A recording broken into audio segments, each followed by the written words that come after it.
Hi guys, so in this video we're going to go over an overview of the government of the Netherlands in the pre-modern era. It's a large mouthful. So yeah, let's get started. So first, before we jump right in, we have to have some context or background on the Netherlands and the pre-modern era. So at the same time as the pre-modern era, there was the era which was the golden age / golden era for the Netherlands.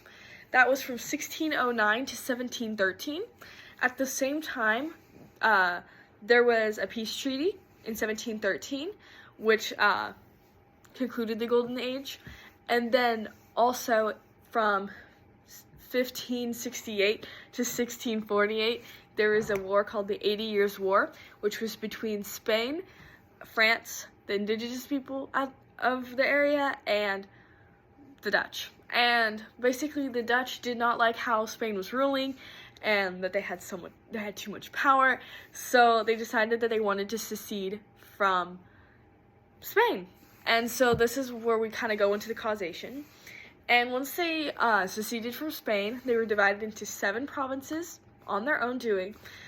Each one had their own government and ruled very separately and independently from each other. And they only ruled their own specific piece of land. And this caused what was known as the Dutch Republic. And that was that form of government at the time. If you scroll down a little bit, you're going to see 2 pictures. The first one is the Hague Binnenhof. I hope I'm not butchering that. It was built in the 13th century and is one of the oldest still in use parliamentary buildings today. Right now, it is currently used with the courts of Hague, and it is used to try war criminals. And you can see that picture on the left. Then the other one is the Palace of Amsterdam, which every king since Louis Napoleon has lived there. And it was built in 1648, and the first ever king was inaugurated in 1655. And lastly, if you scroll down just a tiny bit more, we have the change in continuity over time.